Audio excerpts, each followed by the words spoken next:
there, I'm Jen. I'm Marisa. We love TV and we love K-dramas. Welcome back to our podcast. It is time to look at all the fun things that have happened since April. So as we do every month, we are keeping you updated on the latest happenings in K-drama casting and news. And this month, we have a treat for our deep dive. We're chatting with Regina Kim, who is a culture and entertainment writer. She writes on K-pop, K-dramas, and Korean culture for Forbes, HuffPost, Teen Vogue, Grammy.com, Rolling Stone, Billboard L, and more. She's joining us today to talk to us about the current K-drama landscape and her thoughts on the Netflix of it all. We're so excited to share it with you. I'm so jazzed about that. I cannot wait. First, we're starting as usual with what everyone's currently obsessed with, even though these days we're pretty much in a K-drama slump. I thought I was obsessed with Heavenly Ever After, but I've gone from obsessed to disappointed. And if you were at our live chat recently, you know we have a YouTube channel, right? And that every other Sunday we are live talking to you, talking to each other. I don't recall that anyone was really like over the moon about Heavenly Ever After. Yeah, I felt like the general vibe I got from everybody is that we're just kind of confused as to what the main theme of everything is. Like, we've all agreed that the stuff with the pets is unbelievably heart-wrenching and we are all sobbing every week with it, but that it also seems to be taking over a lot of the story. There's a lot of the pet stuff, which is great because we all have, not all of us have pets. You and I both have pets, Marisa. So we understand the rainbow bridge and the pets and the crying and the whole thing, right? But it's such a huge part of the story, but not actually connected to our main characters, really. So it's just, I'm very confused what the through line of this story is. I know. I think I lost the focus. I thought this was I don't know where it's going.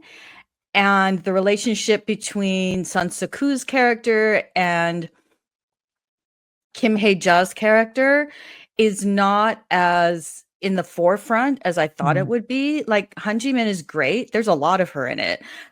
So I don't know, and I'm really disappointed because I'm literally watching no other K-dramas right now. I am in such a slump. Oh, yeah. I'm at least watching The Haunted Palace, which if I had to say I was obsessed with anything, I would say it's that. So I'm really enjoying that. It's got the fantasy, it's got the romance, it's got some quirkiness. Yuk Sung-jae is actually channeling his inner Emugi quite well. I'm actually quite impressed and enjoying it quite a bit. It's a nice slow burn relationship. I like it. It's just, there's a lot to really recommend it. But again, it's at all time. It's execution. It's not a story it's a story we've seen a million times, but their execution of it is really good. It's really solid storytelling, especially in the fantasy genre. So if you enjoy that and historical, I definitely recommend that.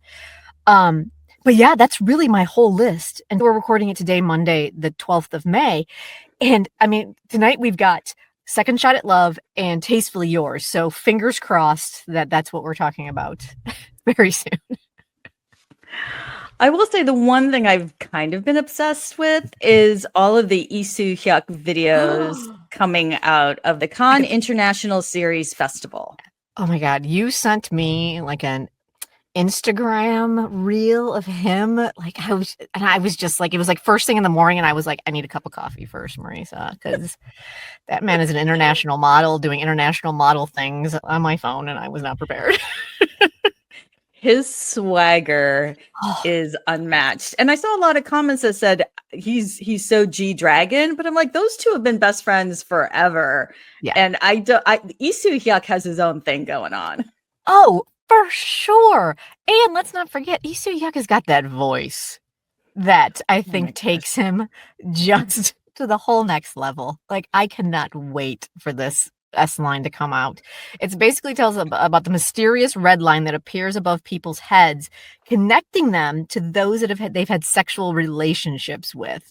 The trailer's a little bit more crimey than like erotic thriller kind of thing, but he's a police detective, and then Lee Da-hee is also in it, but she's a school teacher, and it's one pair of glasses that allows you to see everybody's S-line. So I did not read the webtoon, but people who have are super, super excited about it, and good lord. Is this like an adult love alarm? I would be okay with that. I would be absolutely okay with that. Oh Absolutely. my goodness. But just real quick, but that the drama did win Best Music at the series festival, so I think we're in for some really good. At least we're going in for a good OST. So I'm super excited about that. I mean, listen, if you don't have a drama to be obsessed with, Lee Soo Hyuk is not a bad trade off, Marisa. I applaud you. Well, given that we're in a slump right now, is there any exciting casting news on the horizon? There actually is. It's kind of fun because we just today, like we just said, we're going to watch Tastefully Yours, and that's Go Min-shi and Kang Han-ul, and I'm super excited about that. But they've already announced that Netflix she's doing another drama with Lee Jae-wook. That's a horror K-drama, and you like her in horror, so she's going to be so good. So good. It's called The Honey Jar Project. It's a mystery horror fantasy series set against the background of a strange agency that only offers so-called sweet gigs starting at 50 times the unusual hourly wage. Okay, interesting. Okay. Lee Jae-wook plays the role of Hyuk-jun. In order to pay off his debts, he takes on an extremely high-paying part-time job after seeing an ad from the mysterious Spider Human Resource Center. However, once he steps in, he begins witnessing bizarre and unexpected phenomena. Let's see. What else does it say about this? Oh, it looks like Go Min-shi is going to be playing an industrial accident investigator, as one does, from the Labor Division, Disaster Protection Agency, who actively seeks to uncover the truth behind the secrets surrounding the mysterious Spider Human Resource Center. This seems like a very interesting script. I'm not sure what that all I means, know, but I don't understand what any of it means. they've both done so well on Netflix shows like Alchemy of Souls for Lee Jae-wook, and then Go Min-shi was in The Frog, and she was in Sweet Home 1 and 2. So they are definitely, I mean, there seems to be this kind of ensemble company of like Netflix stars, and so that you can kind of see them jump from one project to the next. And so these two together, I'm hoping for major chemistry. Right? I'm excited about that. Yeah. So I have to put that one aside and be ready for just her and Kang Han-ul right now. Otherwise it gets too jumbled. I get too confused. Ooh, this one I'm super excited about, Marisa. Isam and Yoo Yeon-suk are confirmed for a project to be helmed by the guy who did $1 Lawyer. Oh my gosh. Yeah, right. The gorgeous on screen is going to be too much to behold. Oh man. And Isam always takes really interesting projects. Like right? Not your standard run of the mill K dramas. So this should be good. The last time we saw her was in Long Time No Sex. That's right, LTNS. So she's really one of our favorites. Absolutely. Oh, it's literally it's a one-line synopsis right now. A story about a lawyer who can see ghosts. Done. So, okay. I'm in. I'm all in. Ghosts, lawyers, done. Thank you. All in. Because I think Yoo Yeon-suk gained a lot of new fans with When the Phone Rings. Oh, he was smoldering in that one. Yeah. Like, yeah. Yeah. He was. Yeah. That's really all there is to say. Like, oof. Yeah, it was a lot. It was a lot to absorb for sure. We also have Go Young-jung and Kyu Kyo-hwan are going to star together in a new K-drama. And it looks like, according to various outlets, they're going to be leading a K-drama that was created by the When the Camellia Blooms director and My Liberation Notes writer. And it's going to be titled Everyone is Fighting Against Their Own Worthlessness. Okay, so he was in DP. He was in Parasite the Grey. He's really such an incredible actor, like an actor's actor. And Go Yoon-jung, she was so compelling and moving, and I'm not really watching it, but she's apparently really delightful in Resident Playbook. So the two of them together, I wanted to see her challenged. I think her pairing with him is going to level her up to another, what do you call it? Another level up to another level is what I'm trying to say. Perfect. That's exactly what we're looking for. Who doesn't want to level up to another level? Yeah. All of us do. Yeah. Yeah, he like you said, he's such an actor's actor. He also has got this quirky like vibe that he always brings out, like the most. His characters are always, they could be played super straight, but he always brings some level of fun to almost everything he does, and so I can't wait to see this one. I'm super jazzed about it. Yeah. What is it called again? It is called, it's a really long title. Hold, please. It is called Everyone is Fighting Against Their Own Worthlessness. I feel like it's like My Liberation Notes Part 2. Yeah. Oh no. Okay. Like, that's definitely coming from the My Liberation Notes writer. Absolutely. Yeah. That title, absolutely, 1000%. 1000%. We also have a reunion of sorts, which this one I'm like, I feel like it's kind of juicy. It's Nam Ji-hyun and Kim Jae-young, who are the confirmed leads of the upcoming drama The Analects. Analects? Yes. The two, and they worked together on 100 Days My Prince. And I believe that they played brother and sister in that one. Right. Oh my goodness. Okay. Nam Ji-hyun, you really loved her in, what was it, 365 Repeat the Year? That is still my favorite one of hers. Absolutely. And I think Suspicious Partner for a lot of people was their go-to rom-com with a little law. Right. Rom-com with a dash of legal. Yes, but she was also in Little Women, and she's been acting since she was a teenager, I believe. So Nam Ji-hyun, I enjoy watching her. And then with Kim Jae-young, he's blown up since 100 Days My Prince. So oh yeah, didn't we just watch him in what was the with Park Shin-hye? Park Shin-hye, and it was like she was a devil, a demon. What was that one? Judge from Hell. Really liked them in that. That was a lot of fun. Yeah. This one, okay, so this one, what are they calling it? Analect seems odd. It's not really a word. So it is Nunya is what the Korean word is. It depicts a story of Young-soo, a woman raised in a conservative household, and she meets a man who sells sex toys. Yes. What? As their worlds collide, they challenge each other's belief and grow together in unexpected ways. Sign me up. So I just Googled the Analects, and it's an ancient Chinese philosophical text attributed to Confucius. Okay. So maybe that's her side of the story because she's from a conservative family, and then he's like, so, maybe. Let me show you the wild side. I'm in. I know, right? I hope she gets to be a little spicy because I have found that I shouldn't say that, but I find that I like her the most when they allow what seems to be her natural, like a little bit of her natural personality to come out, which is a little bit more progressive and spicy and biting. And so when she's able to kind of take control as an actor, I like that. Like sometimes they try to make her this, again, conservative, makes me a little nervous, but maybe if she comes out of her shell, it'll be different. Where they try to make her like this doe-eyed, innocent. And I just don't think that is her at her core at all. So I'm sometimes challenged with some of those roles. But this pairing is super exciting to me. So I'm looking forward to checking it out for sure. Is it for a network or is it for cable? Do we know? Does not say. Let's see. Do we have anything on it? TVing is who's producing it. So I think it's going to be a little.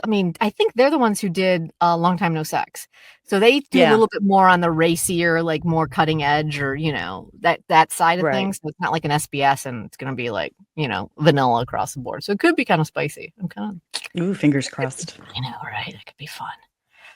Let's see, what else do we got? Oh, this one was the one you were super excited about, and it's confirmed now. Kang Tae-oh and Kim Se-jung are confirmed for an upcoming MBC K-drama. The Moon Flows Over the River. It's a total of 12 episodes, and it's scheduled to release this year. Is this a historical? I think so. Sounds like it, doesn't it? Right. Moon River. So Kang Tae-oh came out of the military recently and did that potato drama. That potato drama. I don't know, the potato lab. That potato drama though, surprisingly gets really good press. Like people who were like, I gave up on it, but I had nothing else to watch, so I decided to just binge it. Like it was really good. So I'm curious. I wonder if we maybe just gave up too early. Maybe. But I have to say, pairing him with Kim Se-jung, who we absolutely adored in Business Proposal. Mhm. Yes. She was adorable with An Hyo-sup. Oh my So God. if she can conjure up any sort of chemistry with Kang Tae-ho, again, with the gorgeous people falling in Yes. love, I'm into this. Yeah, I'm here. I'm here for Ye- it. Absolutely. And we have discussed this before because I remember the synopsis, but I think that I'm just excited to like tell you that it's confirmed. But this is definitely historical. It tells a story of a soul exchange between a prince who has lost his smile and a saddle carrying merchant who has lost her memory. Huzzah. I do remember talking about this with you, Jen, Uh-huh. because I was like, wait a second. His smile is like 80% of his currency. So I'm kind of bummed if he's going to be dour the whole time, but I don't know. I'll give him a Well, chance. it looks like he gave up his own happiness and only thinks about revenge. So Ooh. he's got revenge on his mind, Marisa. Maybe gives evil smiles. Maybe that's the smile we'll get for a while. And then he meets the saddle carrying merchant Pakdal, who looked exactly like the deceased crown princess, and exchange bodies for unknown reasons, falling into a series of chaos. I have no idea how this is going to work, but I like the I pairing. think I think we haven't seen a body switch in a minute, so maybe this will be the entertainment we need. Right? And it looks like it is October is where it's tentatively slotted. Okay. So that's exciting. But yes, I was excited to Yeah. just tell you that that one has been confirmed. And that's the big casting news that we've got so far. So, do you want to take a look at a news roundup of things that have happened since the last time we chatted? Yes. All right. I mean, first let's just chat about our Becking reactions. I mean, there were some surprises. I think there were. I mean, we all Yes. pretty much thought Tangerines was gonna sweep, but they did not. I was impressed. They took some big ones. But they took best drama, best screenplay. But we were surprised that Park Bo Gum did not take best actor and IU did not take best actress. But we're not disappointed with who did. Because listen, Kim Tae-ri, please, she is always giving a master class in acting. So giving her an award is just a given, right? If she doesn't win it, we're usually kind of surprised. I'm actually impressed that they went with a show that did okay, but I don't think quite as well as Tangerines. It was well received and people loved it, but it wasn't like a pop culture sort of, got a huge response globally for it, right? So it was really interesting to see that the people who did the voting actually, it seems like they actually watched everything and actually voted for things that deserved the award. It was very nice to see. Well, what I read is that as soon as she was done with 25-21, she started training for this. This has been 3 years in the making of her learning pansori, like learning an entire art form and training her voice and dance and movement and wrapping all of that into this really stellar performance. So I think, best actress makes total sense. Yeah, I was happy to see that so much. And then the other big one was Ju Ji-hoon taking Best Actor. Yeah. Well, he was really almost that entire show. Yes, Yeah. he was. And if you look Yeah. at it, Pak Bo-gum was only in like 2 episodes. Ju Ji-hoon carried Trauma Code on his back for like 8 episodes. So I was happy again to see that they actually looked at the body of work that was done and not just the popularity or the current favorite kind of a thing. Not saying Pak Bo-gum did not do a great job. He was delightful and very appealing. But it was nice to see the amount of work Ju Ji-hoon put into Trauma Code get rewarded. So Tangerines also took home Best Supporting Actor for Che Dae-hoon, your guy. So much. So I didn't even watch the drama, and I was like, yes! I love him so and, much. and also Yam Hee-ran took Best Supporting Actress. She's one of our favorite character actors, so that seemed really well deserved. But our sidekick in Trauma Code Heroes on Call also took home an award. He won for a film. See, we focus so much on the dramas, but then a lot of our favorite actors also took film awards Right? this year. I was very happy to see that Byung-woo Suk and Kim Hae-yoon took home, as you predicted, Marisa, the popularity award. But I was still happy to see them get some recognition for how unbelievably popular and how it just kind of swept the globe Lovely Runner was. So that was nice to see. Yes. Yeah. So good to get that acknowledgement because really it came out of nowhere. But when a drama is good, people across the globe find it. Mm-hmm. Yeah. No. So I thought it was a really solid selection this year. I was like, well done, Becking Award peoples. Nice job. Good job, voting panel. And again, if you're new to K-dramas and aren't really familiar with the Beckengs, a lot of people say, oh, it's like the Korean Emmys and Oscars rolled into one, but it's really structured differently.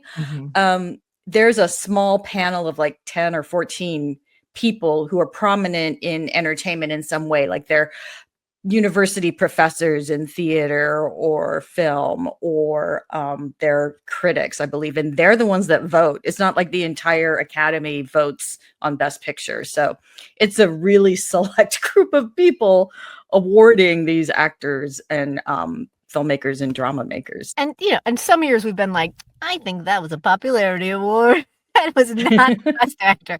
Solid, yes, but are we sure? But this year I was like, I cannot complain with any of these. This is fantastic. Yeah. Well done. Oh, this was really cool. I saw an article posted about Yoon Young-jung and being in the wedding banquet. And it was such an amazing article because she basically came out and said that this kind of mirrored my life because my son is gay and I hosted his gay wedding in New York. And it was so amazing to hear her say that, especially with, Korea and being very conservative. And it got huge play, and everyone was like applauding. It was just a great article and a great moment. I was really happy to see that. Yeah. So the wedding banquet, the original film was a Taiwanese family. The original was an Ang Lee produced and co-written project. And so it's really interesting to me that in this update that it's Korean focused. And there's some really amazing actors in it, but to have someone with Yoon Yo-jung's cachet and superstardom, the woman has an Oscar, for God's sake. Like what she says like resonates throughout the country because she's so beloved on top of being so super talented. So yeah, it's that's quite a coup that they cast her, and then for her to be so bold and honest, and good for her. Yeah, it was really. It was just such a great feel good story. And I was like, oh my god, we have to talk about this because it was just so great to see. So yeah, and we all have to go see the wedding banquet now. Speaking of Hollywood, it's looking like Chae Soo-young will be making her Hollywood debut in a John Wick spinoff called Ballerina. This is amazing to me. So you probably know her from Run On, or you know her from, she's an Idol, she's in SNSD or Girls' Generation. This is pretty big for her to be in a John Wick spinoff. Wow. Yeah. It looks like kind of like with Park Seo-joon in the Marvels. I want to kind of temper your expectations just a little bit. She has her own poster, which is fantastic, but she's in the first assignment at the top of the film. So if you know the John Wick universe at all, or any action film, I'm a little nervous she does not survive.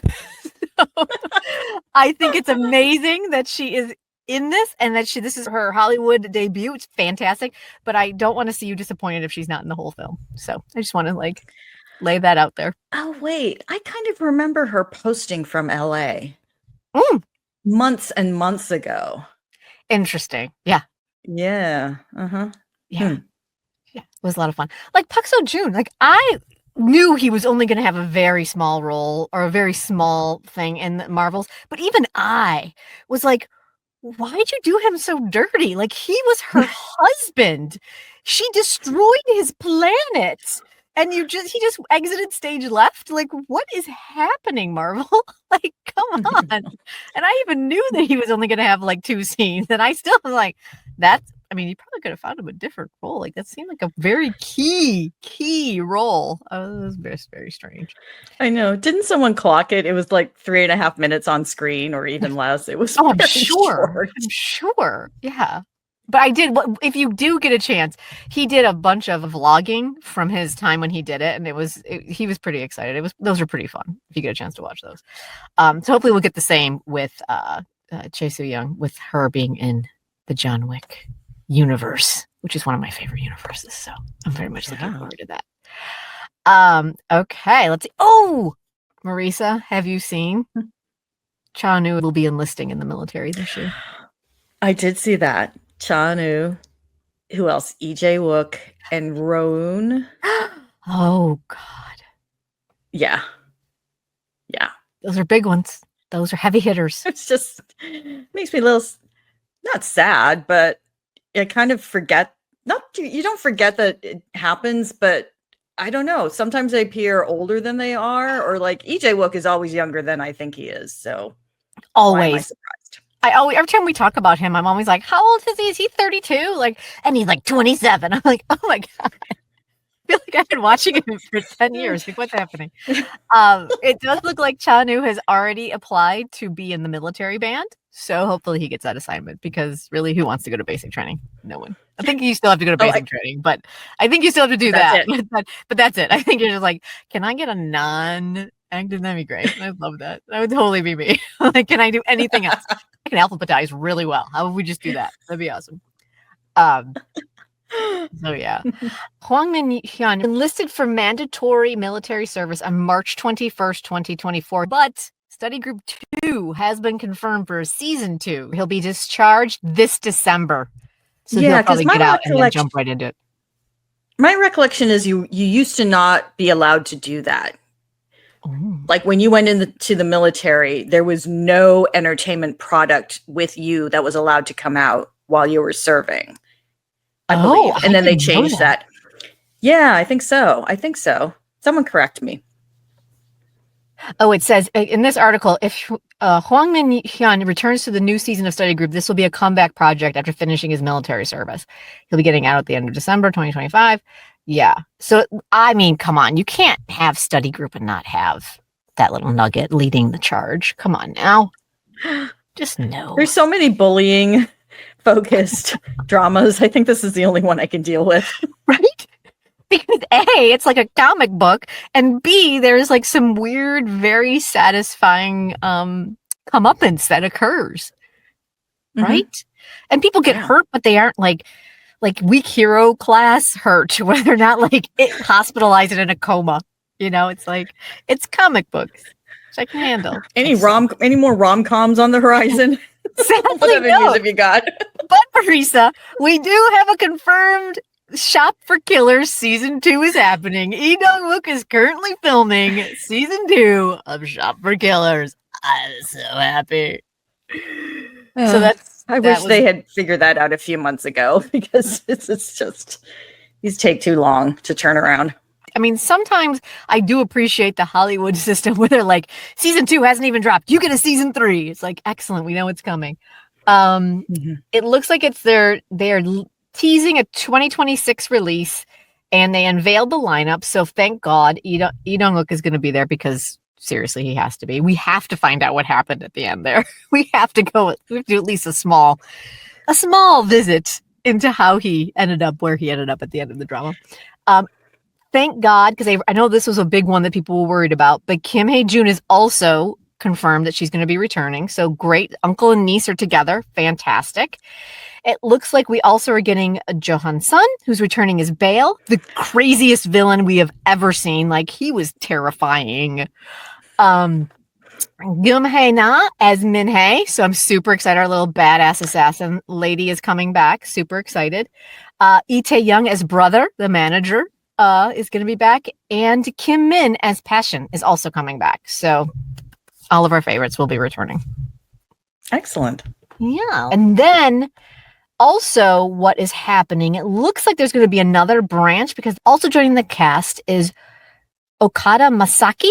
So there's going to be a couple of Japanese actors in the season 2 as well, because there's another branch of the bad guy compound. So, Oh, this is going to be good. so super, super excited about that one. Let's see what else we got. We did get the Squid Game season 3 official teaser also landed in the last couple of weeks, so people are super excited about that. Did you get a chance to watch it, Marisa? Yes, I did. And I can't wait for this all to wrap up because I have so many questions from season 2. But it's nice to not wait 2 years for something, right? Yes, I think that's my favorite part about it. I will say the only thing in the teaser that I was like, show, come on. Like, if you watch it all the way to the end, there's a baby crying. Oh, I'm like, oh no. Oh no. Me. I know, I'm super nervous. I hope more than just one person is left standing at the end of this. I don't know if I can handle watching this crew get wiped out like they did in season 1. Oh, I know. Oh my goodness. We will wait and see. I'm sure there'll be a million surprises. Yes. I'm super jazzed. I'm actually surprised how excited I am for season 3, to be honest. Because I was like, season 1, I was like, it was enjoyable. I enjoyed it, but I really enjoyed season 2 for some reason. Something about the character composition this time, I was really attached to many of the characters in this one. I did pull 2 very interesting articles about K-drama content and Netflix, but we're going to be talking to Regina Kim, so I'm going to save those for when we talk with her, and then we will dive into all of that in our deep dive. I did have one final piece that I thought was really interesting but random for K-drama content. They hired their first intimacy coordinator in Korea, and I was like, good on you, Korea. Well done.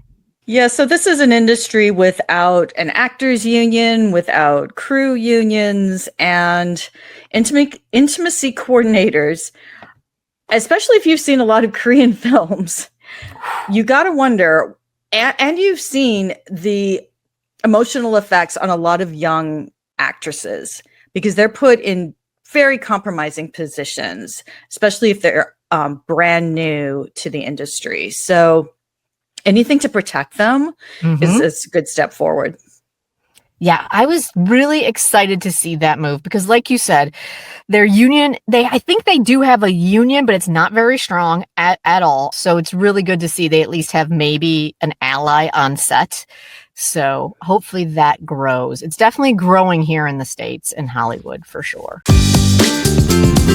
This K-drama community that we've built is everything to us at a time when things could be a little crazy out there in the real world. There is something about K-dramas that just draws us to them and to each other. And so you can support the content that we create by becoming a member. Just go to ko-fi.com/the KThree and sign up. You will get Jen's calendar. You will get news from us, a special members only podcast where we give you our spicier thoughts, because that's what you want from Jen and Marisa, right? Unfiltered thoughts.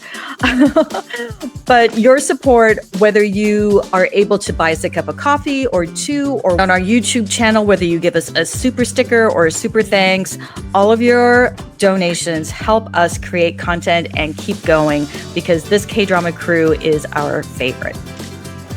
Also, if you're listening on the podcast, can you give us a follow and just help us get to 1,000 followers? That's our current goal right now. So we'd really appreciate it. Leave us a review. You can go ahead and text us any questions you have or any thoughts you have for any future shows, and we would really appreciate that. Thanks so much.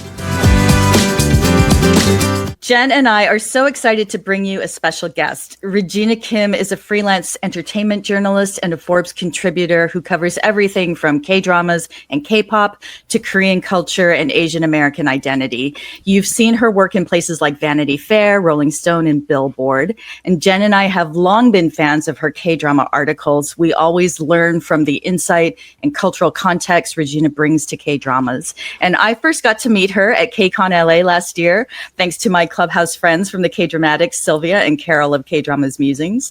And earlier this year, Regina was at South by Southwest moderating a panel called Sustaining Fandom, Why K-Entertainment is Here to Stay.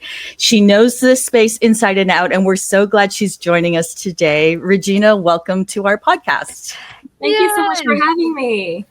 This is super exciting. It is AAPI Heritage Month, and if you are listening to this podcast and not seeing us, Regina is Korean American, and I am Filipina Canadian and American. And the one of the reasons I'm so drawn to Regina's writings is and her articles is because they illuminate Korean culture, because the shift towards and the fascination with Korean culture has just been seismic. And so I just wanted to talk a little bit about this moment where Korean culture is getting so much attention from people who maybe weren't paying attention before. And I'm wondering, for you and your articles, and also as a Korean American woman, has this shift been like for you, both in the kinds of pieces you're writing and how it hits you personally? Oh, wow. That's a very good question. That's also kind of a loaded question for me because, oh my goodness, I could probably talk about this like all day. Yeah, it's like, where do I even begin? Well, maybe like, are you seeing a difference in what editors are assigning to you? Okay, well, if we're talking about journalism, which is what I happen to be doing at the moment. So actually, and I don't know how many people know this, I never set out to become a journalist. Like, I know like that, I never, ever in my life like thought about being a journalist.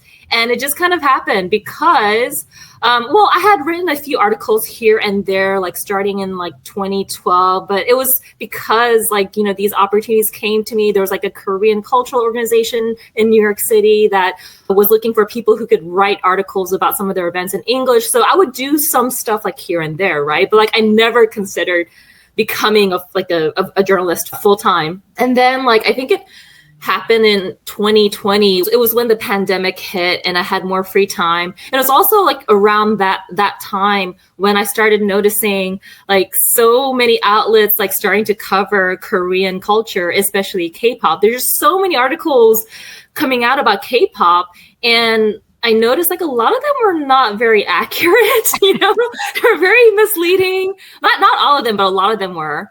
And I noticed that like pretty much all these articles were written by, you know, for lack of a better term, like non-Korean journalists, or like journalists who are not of Korean descent, like journalists who normally don't write about Korean culture, who probably just started, you know, listening to K-pop in 2020 or like watching K-dramas in 2020, right? And I remember thinking, wow, if these people can get, you know, bylines in all these like mainstream media outlets, like why can't I? So I just pitched an essay to a few outlets. It was actually about how, you know, like K-pop idol music, you know, like girl groups and boy bands are not the entirety of Korean pop music. It was as simple as that, right? And Rolling Stone picked it up and they thought it was mind-blowing and revolutionary. And I was like, okay, great. So you're going to run my op-ed, right? Yeah, and it just kind of snowballed from there. And then after that Rolling Stone essay was published, I started getting emails from various editors who were like, oh, that's so cool. Like, you know, you wrote this really eye-opening essay, and it seems like you're Korean American, right? Like we're looking for a Korean American journalist. And I was like, okay, perfect. That's me. So I started getting assignments. This was like in 2020, 2021. And of course, when Squid Game blew up, I got even more assignments. So yeah, it's just because of this like growing interest in Korean pop culture, it's also really shaped my career. Yeah. That's fascinating. What were you pursuing before journalism? I mean, I was doing a variety of different things. Like I was doing mostly like PR, communications, marketing, like some copy editing, but I was like working for, you know, nonprofits, but I was never actually like, you know, like writing about Korean pop culture until like 2020. And yeah, things just started happening.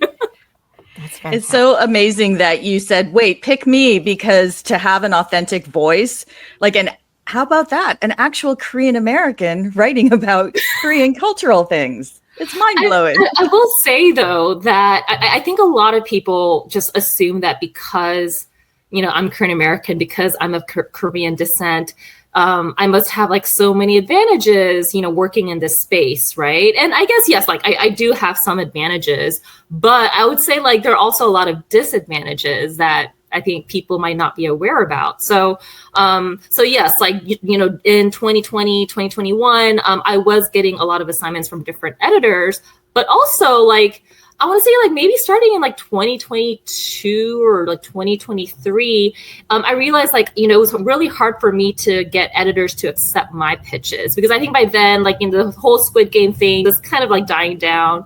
And also, like, you know, people got used to BTS, because like for a while I was able to get any pitch accepted by an editor as long as I made a connection, even if it was like the most random connection to BTS or Squid Game, right?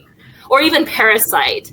But then, like, I think, you know, after a while, like, that stopped working. But, you know, there were, I would say, like, you know, in some cases, yes, like I still had editors who are always like, you know, very receptive. But also I think at the same time, because we just saw this like growing general interest in Korean pop culture, you also had a lot of like journalists from, you know, all different ethnicities and all different countries, you know, like starting to write about Korean pop culture, which, I mean, don't get me wrong, like I think it's great, right? But like from an editor's perspective, or I should say, I mean, this is speculation on my part, but the sense that I do get as I'm pitching a lot of editors who are based in the US is like, when I pitch them, they kind of expect me to just, you know, pitch something that's related to Korea. And even if I tell them like, oh, like, you know, you have to watch When Life Gives You Tangerines, like it's an amazing K-drama. It's like, well, of course you would say that, you're Korean, or like you're of Korean descent, right?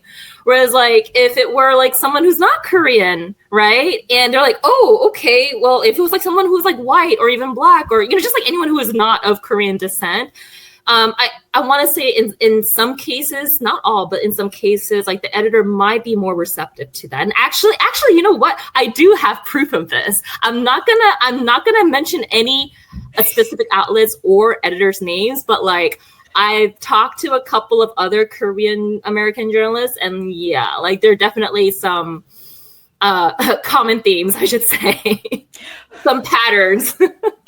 Yikes. No. I mean, you will notice like there are some outlets that will like almost never or never, you know, publish like Korean culture related articles that are written by someone of Korean descent, and there is a reason for that. But whatever, you know, like there are other outlets that will allow me to, you know, tell stories and share my perspective, and that are more open to like Korean American voices. Absolutely. Just kind of going back to the kind of explosion of Korean content becoming so popular in the Western region. What do you think that was? Like, I mean, there was Parasite and there was BTS and then there was Squid Game. Like, I understand the Netflix of it all, of the explosion there, because we were all trapped in our house and watching Netflix all the time. But even before that, we had Parasite winning the Oscars and we had BTS. What do you think was the push for that? I think for each of those cases, like I would say the reasons are a bit different. I mean, I think with BTS, I think is a very unique case because, you know, they're this group that got really popular outside of Korea first, right? And then like once they started gaining all this international recognition, Koreans were like, oh, okay, maybe we should pay attention to this boy band. But, you know, like they were like, I would say like BTS and, you know, Bang Si-hyuk, who founded a Big Hit Entertainment, like they really knew how to leverage social media, and they, I think they like were smart about, you know, letting themselves be very open, authentic, and even vulnerable in front of their fans. Like I heard, and, you know, this is something that I, you know, just read about in articles and blog posts by armies, and like something that I heard directly from like members of the army. Like they were saying like they just loved watching these boys like grow, you know, into these international superstars, right? But like when they started out, like it was very hard for them in many ways, right? And they were very open about it, and like always like, you know, sharing their experience, like talking about their experiences with their fans. And I think that really helped them build a huge and loyal global fan base. Like they really knew how to leverage all these like online platforms and social media to do that. And so I would say like that's one of the big reasons why BTS like took off like that. Okay.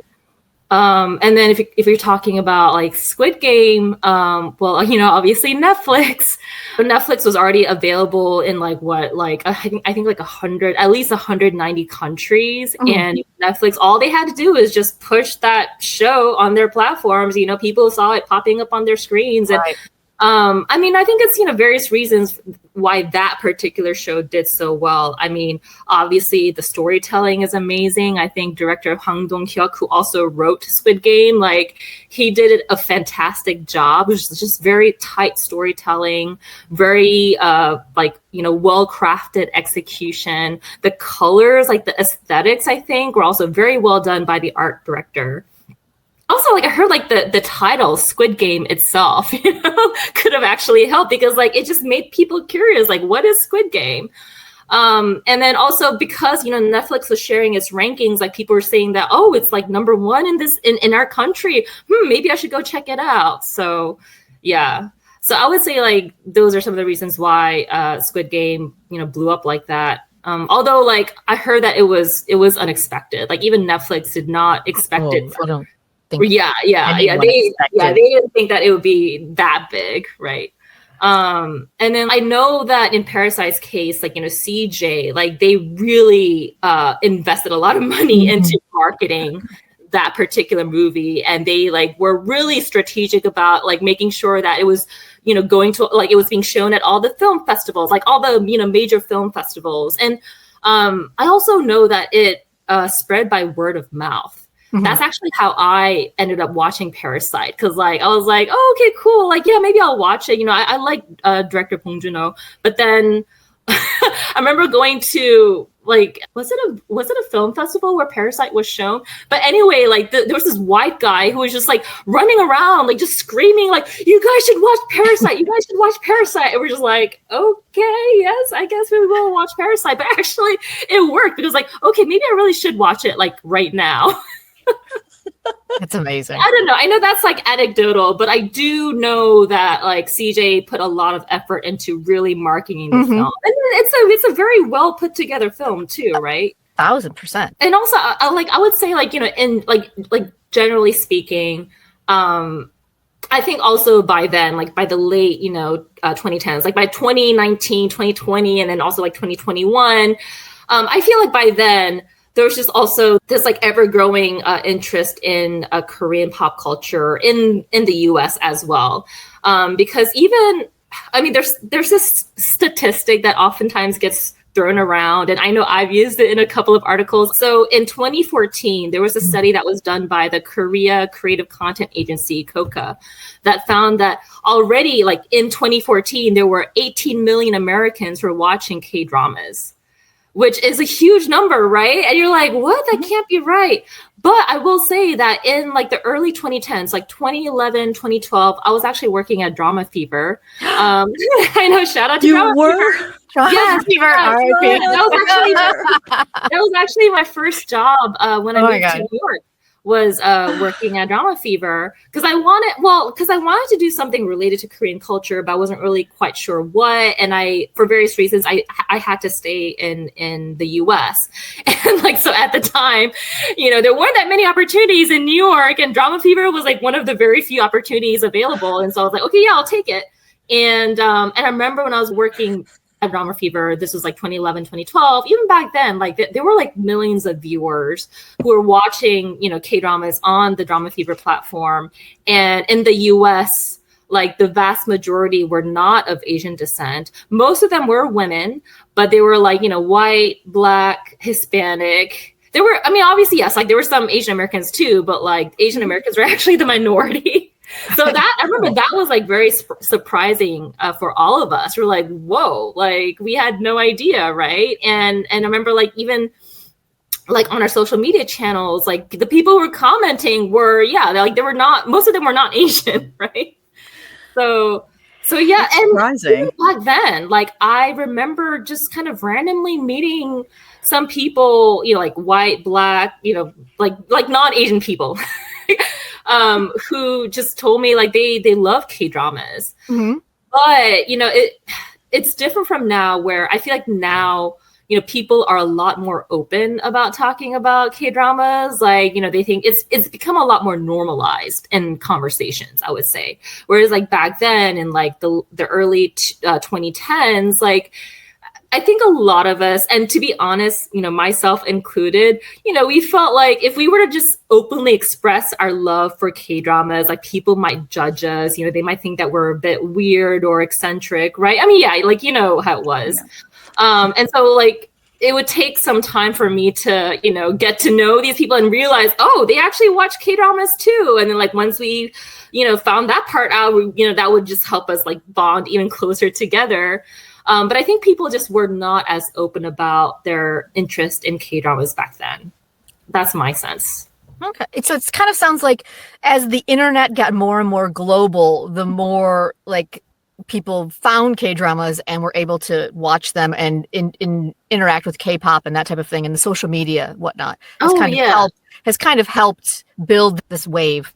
Yeah, I mean, like when it comes to K-pop, like I would say like YouTube, YouTube had like, it was probably like the biggest factor in my opinion. In terms of how K-pop was able to, explode in global popularity. Because starting, I would say, especially like in the 2010s, like you saw all these K-pop agencies, uploading K-pop music videos, and more people just started discovering these artists, and they're like, wow, like these K-pop music videos are very, colorful, and they have high production value, and it's just so easy to get sucked into a lot of these videos, right? But, that's because all these K-pop agencies were uploading these videos to YouTube for free, Whereas, like, if you take Japan, for instance, I remember, like, back in the 2000s, like, a lot of my classmates, so, okay, I know I'm dating myself, but in the late 2000s, I went to a college where, like, for some reason, so many of my classmates were really into Japanese pop culture. Like, they were into anime, they loved J-pop.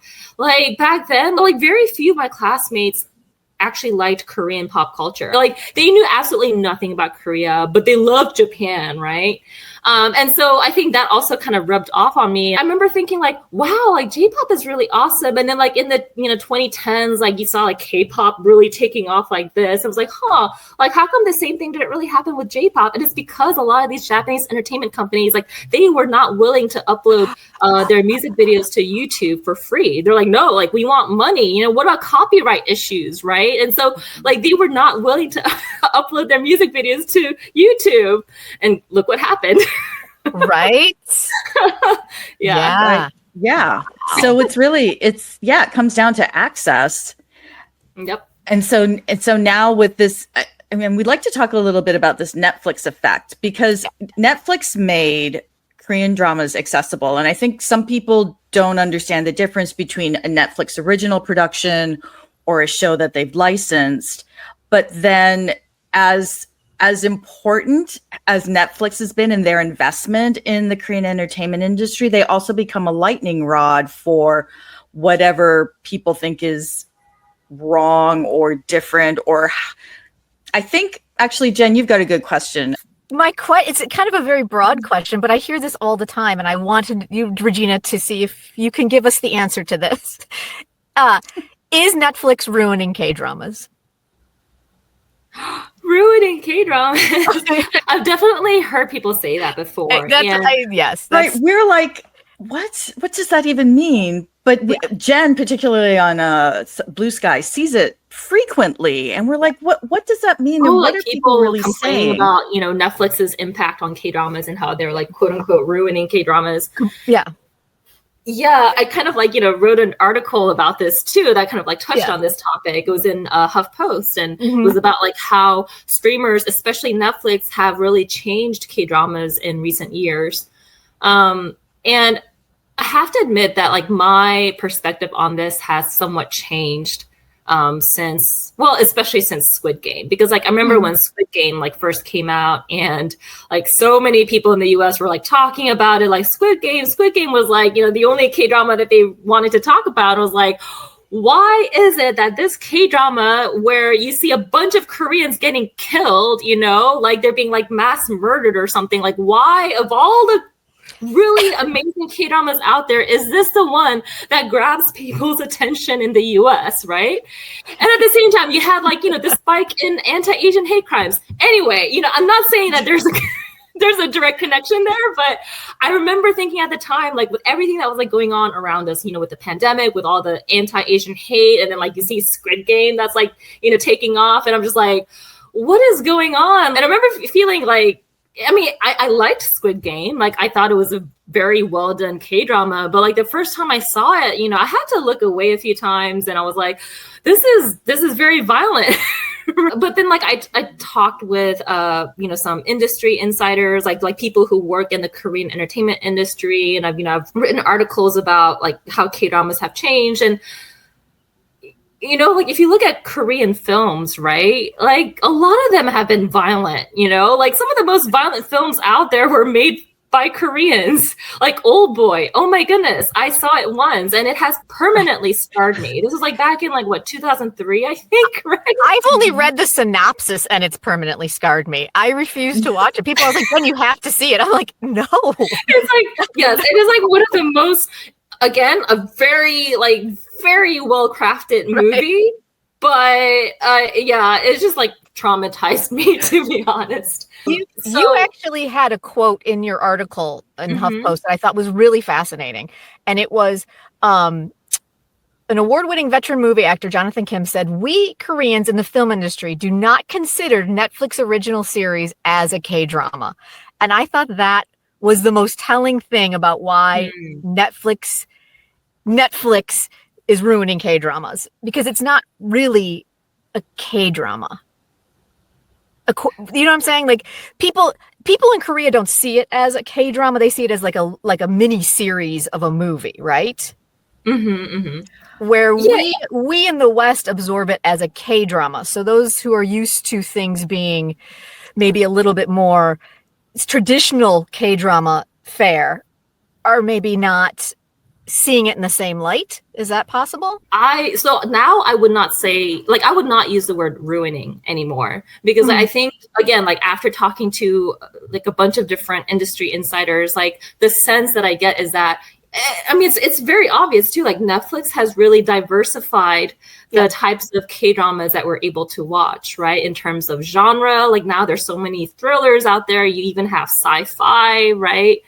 And also in terms of format, in terms of like the production quality has even gone up, right? Thanks to Netflix investing tons of money into its original productions.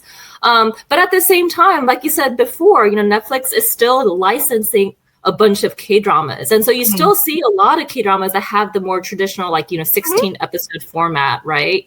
Although now, like, you see more and more that are getting very shorter, like 12 episodes. Yes. There's one that came out, you know, Dear Hongnang, that had like 11 episodes. I'm like, I've never seen that before. What's hilarious, that one came out with 11, and then 9 Puzzles over on Disney Plus had 11. I'm like, what is this 11 episode thing that's started? But yeah, I think these streamers are just like testing like different ways to like I guess release these K-dramas. Yeah. So like how many episodes would be like considered, you know, optimal? Like what should the release schedule be? Like you've also seen Netflix, you know, divide one season into 2 parts, right? So I feel like all of these streamers are kind of experimenting with different ways right now. So people are really upset about Netflix for some reason. For some reason, Netflix is the one thing that traditional drama watchers get upset about. But for some reason, Disney Plus is never in the conversation about how they've affected the K-drama landscape. And I find that fascinating because if anything, I find the Disney Plus lineup to be far more cinematic and more movie-like and more violent than the K-dramas. Like, I don't think there's been a rom-com or even a romantic anything on the Disney Plus lineup and the K-drama lineup. Yeah, it's a very interesting observation. I know a lot of people are kind of faulting Netflix for how they've transformed K-dramas, but honestly, like looking back, like I think what Netflix has done is just what Netflix has done for K-dramas and for Korean pop culture in general has been amazing. You know, do I think that Korean culture would be like this popular without Netflix? Hell no. I just think like Netflix is really good about giving people different options in terms of what kinds of K-dramas they want to watch. Because you still have like, fluffy, like romantic, K-dramas on Netflix, like Love Next Door, right? There are just so many of them. But you also have like thrillers, right? Like Hellbound and like Parasite the Grey and Killing Some Creature. But with Disney Plus, and I should mention in the US, the K-drama, so usually the K-dramas on Disney Plus are affiliated with Hulu, or I should say like associated with Hulu. Yes. So people watch them on Hulu, whether it's through the Hulu standalone platform or like through the Hulu feature. Within Disney Plus. So when you said Disney Plus, I was like, oh wait, like Hulu. Yes, that's Hulu. Sorry, Disney Plus Hulu, the combo platter. Yes. Yeah, right. I get the sense that like Disney Plus / Hulu has not been as active in terms of promoting the K-dramas that they have on their platform. Okay. I don't know why that is. I will say as a journalist, I get very few, pitches or like press releases from people at Hulu / Disney Plus. And sometimes, like it's through like third-party PR agencies. And I'm like, oh, okay. Whereas like with Netflix, I'm getting, press releases about K-dramas all the time. Like I can't keep up. No, seriously. So I get the sense that like Disney Plus and Hulu are just like more cautious about promoting their K-dramas. Maybe they're not sure if it will do very well in the US. I don't know. Like, I don't even understand what's going on with their release schedules. Right. We barely get any information in advance. So whereas like Netflix is always like very organized. Like they have this whole, because they have publicity teams in the US and Korea, I'm sure like in other countries as well, that are all like, making sure that they promote the heck out of some of these K-dramas. Yeah. Yeah. I follow on Instagram, I follow Disney Plus Singapore, Disney Plus Philippines, Disney Plus Hong Kong, because that's where I get my Disney Plus Korean drama information. It never comes across the US based Disney promotion arm. So, right, never. Yeah. And I think I believe it's the biggest K-drama audience outside of Korea is actually in the Philippines. And it's funny, like talking to my dad, I think he was watching, what was the Lee Min-ho King, the Eternal Monarch? I remember talking to my dad because he was watching it. And he was like, Marisa, Filipinos, we used to love telenovelas, but now we all watch K-dramas. Really? Oh my gosh, that's funny. Yeah, and speaking of that particular K-drama, and like, I think I mentioned this in one of my articles as well. So that's a great example of a K-drama where, it wasn't very popular until like Netflix acquired it. And then once it was available on the Netflix platform, it became super popular across the globe. But it was actually a K-drama that didn't do well among Koreans. So there you go. Yeah. And same like with Squid Game. Yes, like Squid Game, it did hit #1 in Korea shortly after it aired or after it premiered. But, Koreans weren't really like excited or like really talking about it as much until, like Koreans saw that Squid Game was doing really well overseas, especially in the West. And like all these Western media outlets were covering Squid Game. And so, Koreans were like, oh, well, maybe we should talk about Squid Game more. So it's always like that effect, like BTS, Squid Game, even Parasite.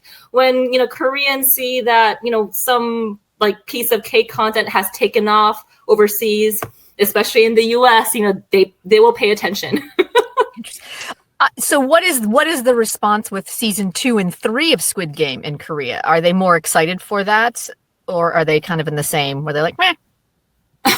Well, I'm pretty sure like a lot of them are excited for it. Like I know like they've been they were doing all of these like, press events in Korea. So I haven't like been closely tracking all the Korean responses or like, I guess like how much Koreans have been anticipating seasons 2 and 3 of Squid Game. But like, I'm pretty sure, there's a lot of anticipation across the globe is the sense that I'm getting.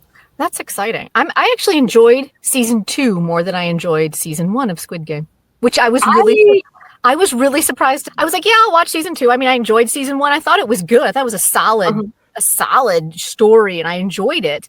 but it wasn't like my favorite of the year. And so I was like, yeah, I'll watch 2. I mean, I'm not sure I want to watch a bunch of people die again, but I was like, all right, I'll watch it. But I was so attached to this group of people. Now I'm just like, you cannot kill these people off.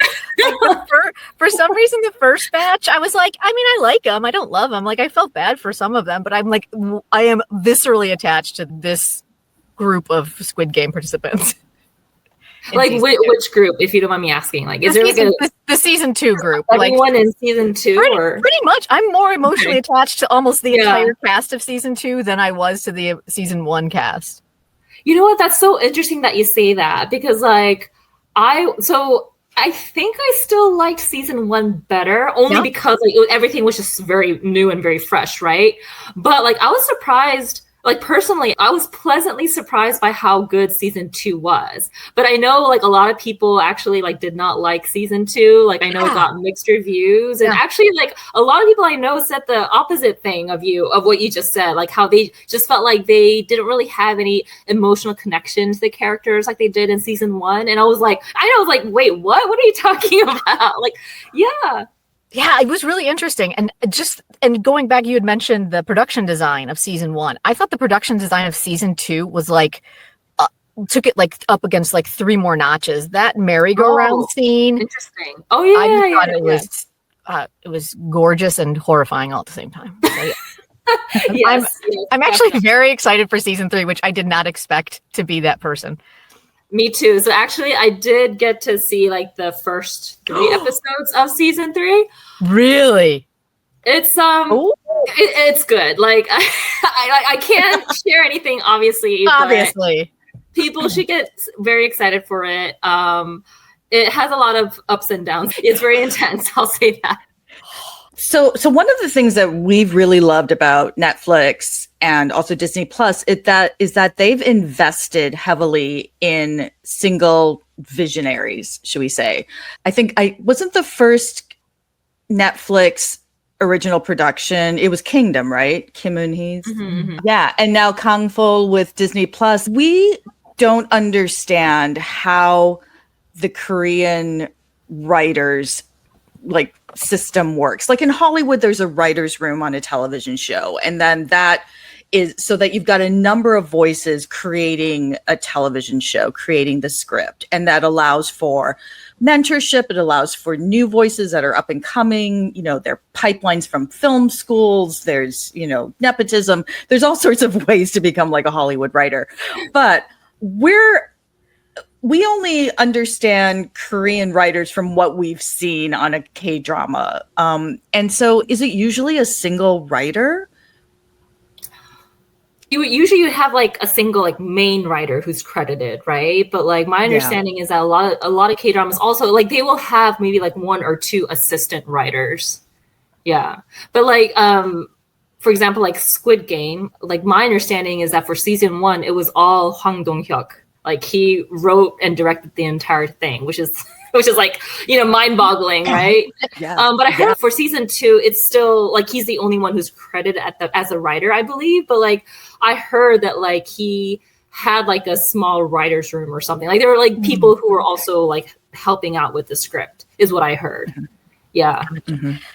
I'm sure that like there's still a lot of K-dramas where you would have like just one writer, but like also like oftentimes like that writer will have like 1 or 2 assistant writers, and I think like they don't always get credited though. That's the thing. Okay. Oh man, that's too bad. Well, yeah. That's too bad. Kind of leaping off of that, I'm curious as to, because we hear a lot of things about compensation in K-dramas, whether it be the actor, their unions, or owning the IP and that kind of thing. And it sounds very similar to what's going on here in Hollywood with the Netflix fight, for sure. But it sounds like we here in Hollywood might have stronger unions than they do in Korea. What is the situation with that in the K-drama landscape? Yeah, I mean, like, to my knowledge, like Netflix does not pay residuals, right, to its creators. And so that's been this huge, like, ongoing issue. I believe, like, there are, like, networks or, like, unions in Korea that are, like, trying to, advocate for their own rights. But, like, Netflix has, like, so much power in the market. Yeah, and so there aren't like the enough of an infrastructure. Like there aren't enough systems in place where I think the people who actually do the work can adequately advocate for their rights. Okay. So there's still, yeah, there was at least like one or two like really great LA Times articles that were written about this issue. Like I think 1 or 2 years ago. The reporters were trying to get answers from Netflix, and Netflix was, they're like, oh no, like, we've been, working. My answer to that is like, it's really hard to like understand like what is going on precisely, because like, Netflix will say one thing, right? And then you have like people on the other side who are like, well, actually, no. Like, like Netflix can definitely do a lot more for us. And like, we're waiting to get answers from Netflix. What I remember reading in those articles is that it's just very hard to get Netflix to comply, because it's really unclear as to how much of this can actually apply to a foreign company, right?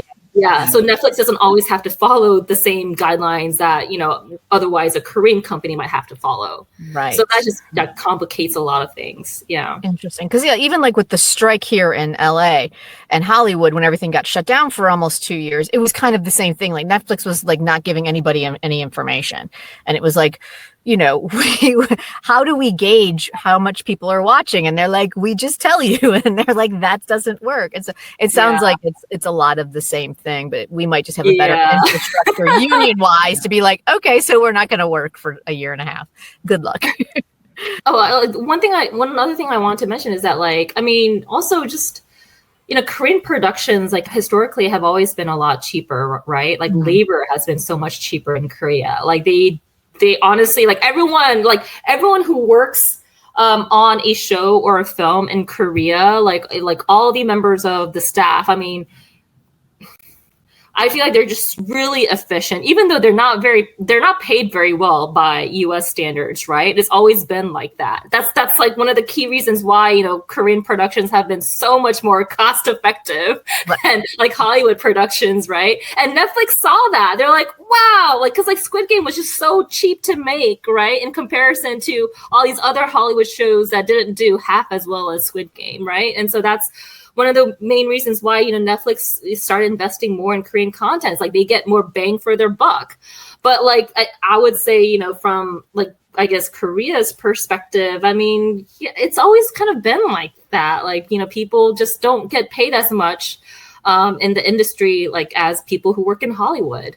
And if anything, like, well, so another thing that I've heard from people who work in the Korean entertainment industry is that, so when Netflix came along, they really changed the way that K-dramas are filmed, the way that K-dramas are produced, because now almost all K-dramas are pre-produced, right? They're filmed in advance. Whereas like before, I mean, as you guys probably know, like a lot of K-dramas were shot the same week that they were aired. I remember there was even like, I know it's insane. Like I have an anxiety attack just hearing that. Like just this it was crazy. That's why I'm just like, how on earth can people work in this industry? And there are like so many articles out there, like Korean articles that from like the 2000s and 2010s that will tell you like stories, like these horror stories from, people who were part of the production crew, and they could barely sleep. Like they couldn't even sleep at night. It's like the sleep that they got was like on set. Like they would sleep for like, 20, 30 minutes at a time. And then like they would have to go back to work because they were like literally filming like every episode the week that it was aired. And so sometimes like they'll be, editing the episode like the day of, like the same day that it was supposed to be aired. And I remember like, at least there was this one famous incident. This was like, I think back in like, I want to say like, was it like 2012 or 2013? Anyway, it was this K-drama called Man from the Equator. And what happened was, like, you might have heard about this incident where, like, they literally just could not finish editing the episode in time. And so they couldn't show the full episode that day. And they basically had to push it back to the next day or something. It was nuts. Like, the production schedule was just absolutely nuts. Like, I honestly don't know if any other country had such a frantic production schedule. And then like when Netflix came along, right, more and more K-dramas started to be made in advance. And so that's like another reason why you started seeing these like directors who are traditionally filmmakers, film directors, like start making K-dramas because like, they're not used to the frantic pace of TV production, right? They have to make everything in advance so they can sort of, take their time.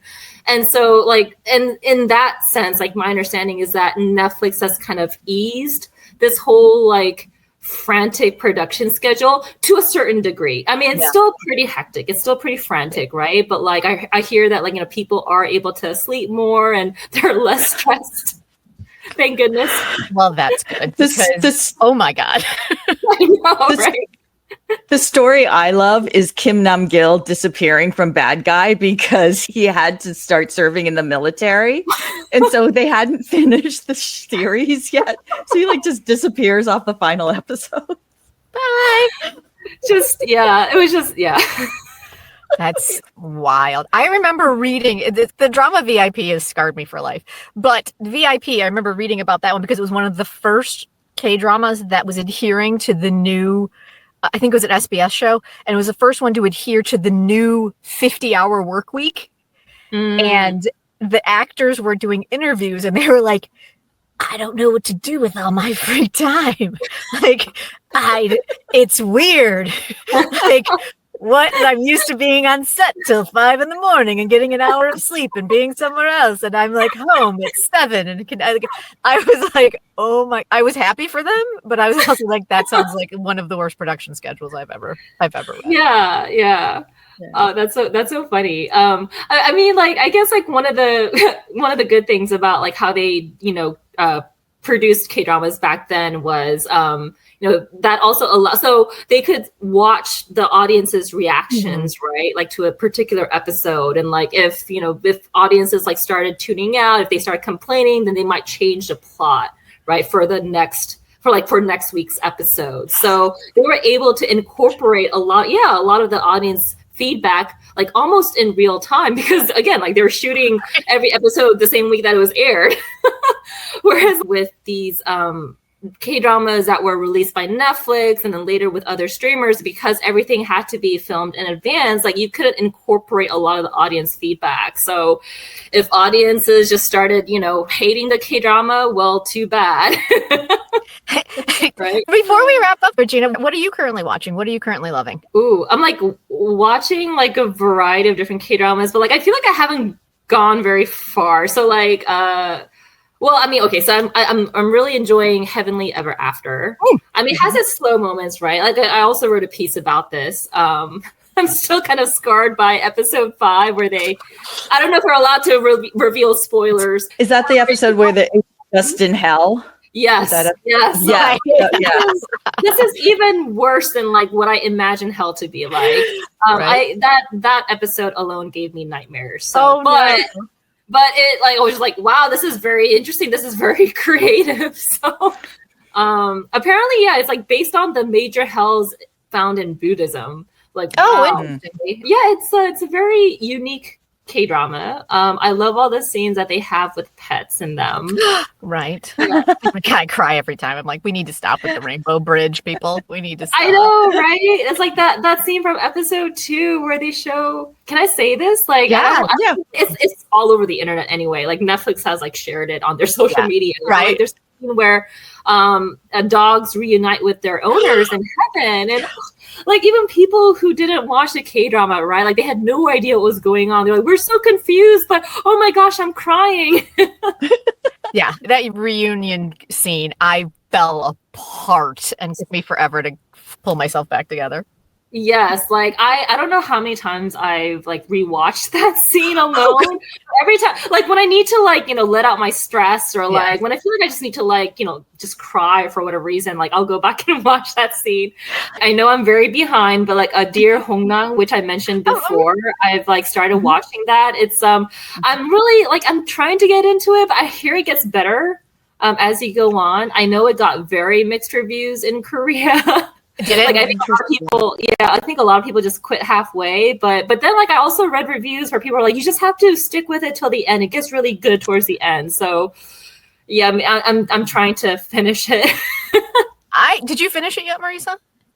I'm only halfway. Okay. Oh, how do you like it so far? I did finish it. Okay, does it get better towards the end? Please tell me yes. Yes. It gets better towards the end. Yay! But like Maurice's reaction, it seems like you're not enjoying that K-drama very much. You know what? I am just always so impressed with EJ Wook. Always. Who's the unhinged lady of the house? She's so good. Oh my gosh, yes. Like she's an amazing actress. Yeah. She was like in Little Women and yeah. She's always just out there and evil and restrained, maniacal, characters. So, yes. So I'm enjoying it, but I don't know. I'm not quite convinced. So I'm not sure. Actually, I think that's like based on what I've read, like that's the same reaction that a lot of people in Korea had. So, oh really? But yeah, but I don't know. I'm gonna try to like stick with it. Yeah, till the end. It's only 11 episodes.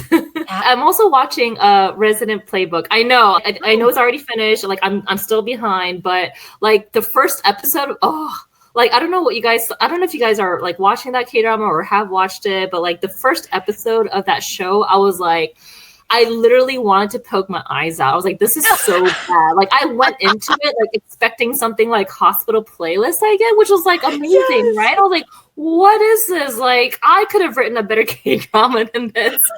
But then like, I saw people posting online. They're like, oh, it gets better with every episode. I was like, okay. So like after a very long delay, I went back and like started watching it with episode 2, and I'm like, yeah, it does get better. So I'm still like working my way through it. It's not the best K-drama, but it's interesting, it's cool moments.